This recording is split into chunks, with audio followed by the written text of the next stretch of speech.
You want to know how to do good drama? You just put two people in chairs with good dialogue and good acting, and there you have it. A memorizing scene and the best the drama genre has to offer. Yeah, I know it's easier said than done.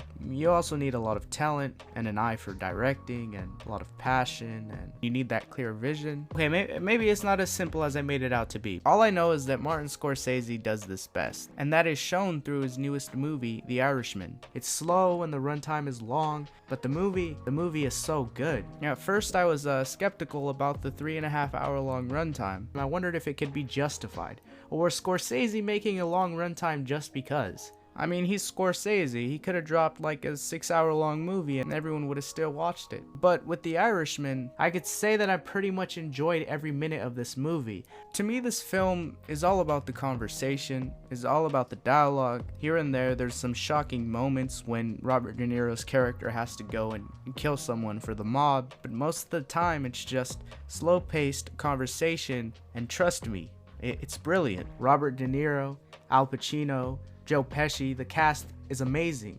Now, going back to the beginning of the video when I said that good drama is just two people in chairs having a conversation, I want to bring up a scene in particular, one that is one of my favorites throughout the entire movie, but this scene showcases what I mean. And it is the scene where Al Pacino's character, Jimmy Hoffa, and Stephen Graham's character, Tony Pro, get in an argument because Tony Pro was more than 10 minutes late to the meeting between him and Jimmy Hoffa. And man, can I tell you that Al Pacino shines in this scene, as does Stephen Graham as his character Tony Pro. They both do an amazing job in this scene. To me, this is a very fascinating scene, and as to the reason why, well, it's very simple. It has good dialogue and it has good acting, and honestly it feels like a real conversation between these two men. There's also a lot of iconic quotes throughout this conversation, I think, and it's not like Al Pacino didn't already have a long list of iconic quotes throughout his history in acting. Now we can just add this one to the bunch. I never waited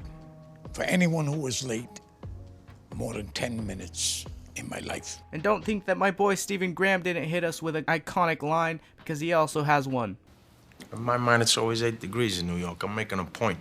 Even Robert De Niro came in and he had to throw in a good line too. 10's not enough. You have to take traffic into account. That's what I'm doing. I'm taking traffic into account. That's why it's 10. I still say 15. About 12 and a half minutes. There we go. 12 and I even heard that this line was improvised by Robert De Niro himself. I also really love when Jimmy Hoffa takes what Tony Pro is wearing to the meeting as an insult. So you dress for a meeting? And this is how you dress in Florida? In a suit? For a meeting? Anywhere. Florida, Timbuktu, I dress in a suit. For a meeting. Point blank is everyone's just in their element in this movie, and honestly, make this movie 4 hours long, 5 hours long, as long as it has conversations like this with, you know, the great actors that are in this movie. I'll take it, I'll watch it, I'll be invested. This entire scene can be found on YouTube. It was posted on Netflix's channel, so I'll leave a link in the description if you want to check out the greatness for yourself. I mean, out of context, it's still amazing if you haven't seen the movie. One more thing I want to say is, it's pretty crazy that the year is almost 2020, and yet this scene feels like it could have came out of a movie like The Godfather or Goodfellas, and Martin Scorsese, after all this time, is still able to capture this greatness. As for the film Irishman overall, I think it's the best movie I've seen this year, and this has been Absolute Filmmaking. If you enjoyed this video, don't forget to leave a like and subscribe. Goodbye.